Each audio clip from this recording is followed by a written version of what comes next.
नमस्कार, मैं वीरेंद्र कुमार पालीवाल आप सभी प्रियजनों को प्रातःकालीन शुभ विचार श्रृंखला के इस अंक में हार्दिक स्वागत करता हूं। प्रातःकालीन मंगल कामनाएं आपको प्रेषित करता हूं। आज का विषय हमारे इस श्रृंखला के परम उद्देश्यों के बहुत करीब है। क्या करें कि हम खुश रह सकें? अपने जीवन को सुखी, संपन्न और सफल बनाने के लिए प्राथमिक आवश्यकता तो यही है कि हम खुश रहें। और सेल्फ हेल्प यहीं से शुरुआत होती है। वर्ल्ड हैप्पीनेस रिपोर्ट 2025 आ चुकी। भारत के लिए कुछ अच्छा समाचार नहीं है। 147 कंट्रीज में 118वें नंबर पर है। बड़े दुख की बात है। तो क्या करें? आज अपनी बात को एक कहानी के माध्यम से कहना चाहूंगा। ये कहानी मैं कई बार सुना चुका हूं, लेकिन आज फिर से इस कहानी को सुनाना चाहता हूं। एक बहुत धनवान व्यक्ति था, बहुत वेल्दी आदमी, लेकिन दुखी रहता था। अपने सभी मित्रों से कहता था कि क्या करूं कि मैं सुखी हो जाऊं। एक क्षण गहरी नींद में नहीं सो पाता। एक क्षण नहीं है जो शांति का पल बिता सकूं। क्या नहीं है जो मैंने नहीं कमाया? हीरे जवाहरात और बैंक बैलेंस। सब लोग कुछ उपाय बताते, वो उपाय करता और आकर वापस फिर कहता कि नहीं, सुख नहीं मिला, मैं सुखी नहीं हूं। एक दिन कोई दोस्त ने बताया कि तुम्हारा इलाज जरा बड़ा है। एक सूफी को मैं जानता हूं, एक फकीर को मैं जानता हूं, वो जंगल में रहते हैं, वो आपका इलाज कर सकते हैं। धनवान व्यक्ति बहुत परेशान था। वो गया जंगल, ढूंढा तो फकीर महाराज तो एक पेड़ पर चढ़े बैठे थे। नीचे खड़े हो गए, हाथ जोड़े, वो नीचे उतर कर आए। पूछा क्या प्रॉब्लम है? बताया कि महाराज बहुत धन कमाया पर सुख बिल्कुल नहीं, मैं सुखी नहीं हूं, मुझे उपाय बताएं। उन्होंने कहा जिसको तुमने कमाया है, जो सबसे मूल्यवान तुम जानते हो जिस चीज को, उस मूल्यवान चीजों को गठरी बांधो और मेरे पास ले आओ, तब इलाज हो पाएगा। ये इलाज की प्राथमिक शर्त है। गया, हीरे जवाहरात एक छोटी सी पोटली में बांधे और लेकर आ गया। जैसे ही लेकर आया, फकीर ने आओ देखा ना ताओ,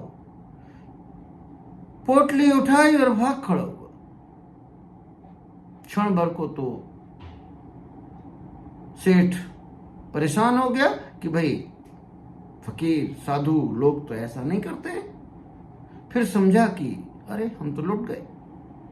भागा पीछे पीछे। जिंदगी में इतना कभी भागा नहीं था, इतना दौड़ा नहीं था, इतना परिश्रम नहीं किया था। और भागते दौड़ते घंटों चक्कर लगवाते उसी पेड़ के नीचे आकर के गठरी पटक दी।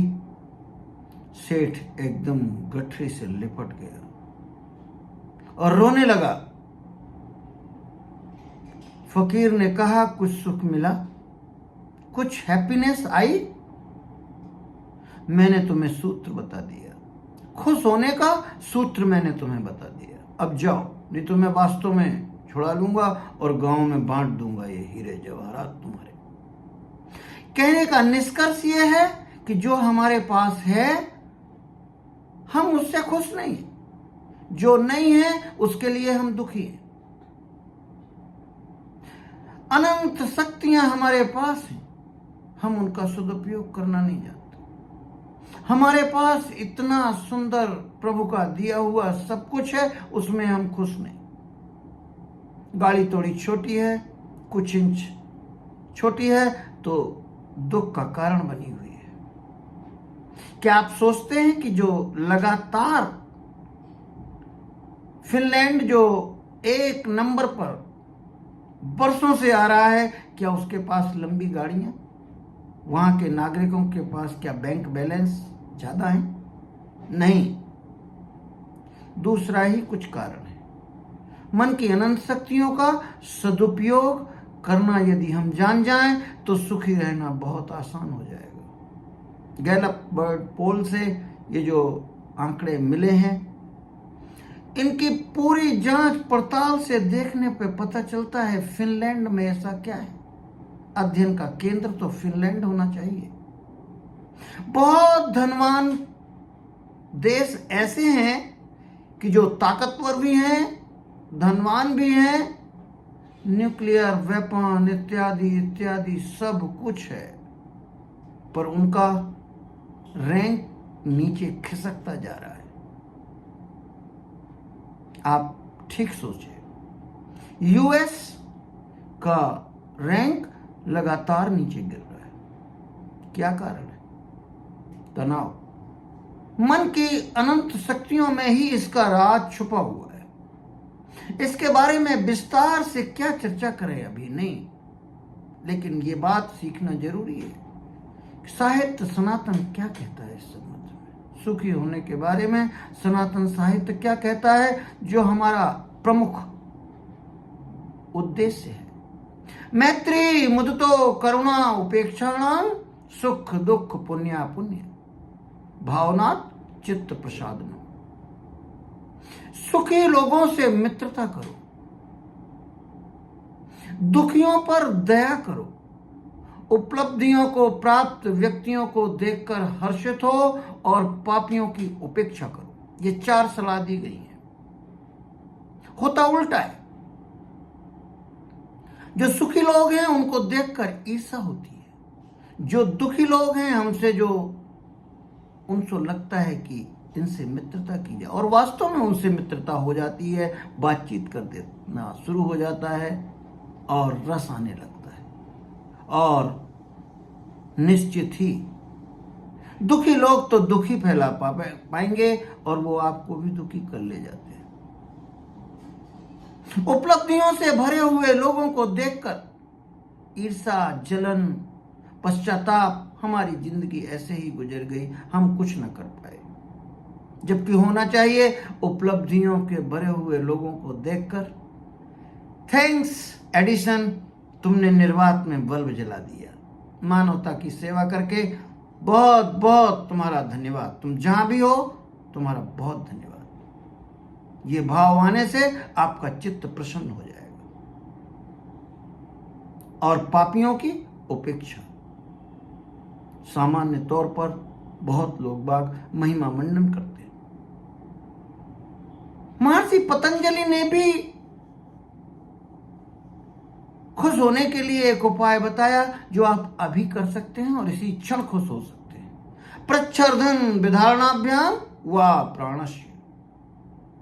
महर्षि पतंजलि कहते हैं, आप श्वास पर ध्यान दो। श्वास लेना, छोड़ना, ये एक लयबद्ध हो जाए। आप अभी देख करके देख लीजिए, आधा घंटे के अंदर यदि आपका मन विषाद से भरा हुआ है, अवसाद से भरा हुआ है, और आप श्वास पर ध्यान केंद्रित करके लयबद्ध तरीके से श्वास लेना का प्रयास करें, अभ्यास करें, आपका चित्त अभी प्रसन्न हो जाएगा। मैंने करके देखा है। ये श्लोक जो मैंने आपको सुनाए अभी, ये मैंने बहुत ध्यान पूर्वक पढ़े और उनको कंठस्थ किया, क्योंकि प्रसन्न होने के लिए इससे आसान उपाय और क्या होगा। जाड्यम धियो हरति सिंचिति वाच सत्यम मानो निर्दिशित पापम अपा करोति चेता प्रसादयति दिक्षु तनोति कीर्त। चेता प्रसादयति को हाईलाइट कर दें, चित्त को प्रसन्न करता है। चेता प्रसादयति दिक्षु तनोति कीर्ति सत्संगते कथय किम न करोति पुंसा। सत्संगति से, अच्छे लोगों की संगति से चित्त प्रसन्न होता है, पापों का निवारण होता है, 10 दिशाओं में आपकी कीर्ति का फैलाव होता है। सत्संगति से भला क्या संभव नहीं है? ये तो बताओ कि सत्संगति से भला क्या संभव नहीं है? पूरा अर्थ नहीं बता रहा हूं क्योंकि कई बार इसकी चर्चा कर चुका हूं, लेकिन हाँ, हाइलाइटर से चेता प्रसाद यति पर हाईलाइट करता हूं। चित्त की प्रसन्नता के लिए अच्छे लोगों की संगति बहुत जरूरी है। अच्छे मित्र पापा निवारयति योजयते हिताय गुह्यम च गुह्यान गुणान प्रकटीकरोति आपदगतम चददाति काले सन्मित्र लक्षणम प्रोदंति सत्ता। ऐसे सुंदर मित्र, ये चेकलिस्ट है। आपको अगर चेक करना हो कि कौन मेरा मित्र है या कौन मेरा मित्र के भेष में शत्रु है, तो ये चेकलिस्ट हमारे सनातन साहित्य में उपलब्ध है, जो पापों के निवारण की योजना करे, आपके हित की योजना बनाए, आपकी छुपाने योग्य बातें छुपाए और प्रकाशित करने योग्य बातें प्रकाशित करे। ऐसे यदि सब में टिक लग जाए तो आप ये मान के चलिए कि ये मेरा परम मित्र है। आपका जीवन सुखी हो। सुखी कैसे हो? मन पर जब तक विजय न प्राप्त की तब तक ये संभव न हो सकेगा। चंचलम ही मनः कृष्णा प्रमाथि बलभद्रणम तस्याहम निग्रहम मन्ने वायु ऋषु दुष्कर। यही तो वो पहला प्रश्न था। गीता की गंगोत्री कहता हूं मैं इसको बाद में चर्चा करेंगे, वीडियो लंबा ना हो जाए इसकी मैं फिक्र करता हूं। यदि आपको यह वीडियो पसंद आया हो तो कृपया इसको सब्सक्राइब जरूर करें और कमेंट सेक्शन में बताएं कौन सा वो बिंदु है जिससे आपका मन प्रसन्न होता है। क्या आपके सुझाव हैं, क्या आपके कमेंट्स हैं? मैं प्रयास करूंगा कि आपको उसका उत्तर दे सकूं। यह वीडियो शैक्षणिक है और इसमें दिए गए मत मेरे अपने व्यक्तिगत हैं। आपका जीवन सुखी, संपन्न और सफल हो और खास तौर से आपका जीवन खुशियों से भर जाए, तो सेल्फ हेल्प रिसर्च चैनल के जो प्रमुख उद्देश्य है वो पूरा हुआ। हमारा प्रयास सफल हुआ, कृतार्थ हुआ। एक व्यक्ति भी यदि प्रसन्न हो सके, उसका चित्त में खुशी आ सके, तो मेरा प्रयास सफल हो गया। धन्यवाद, धन्यवाद बहुत।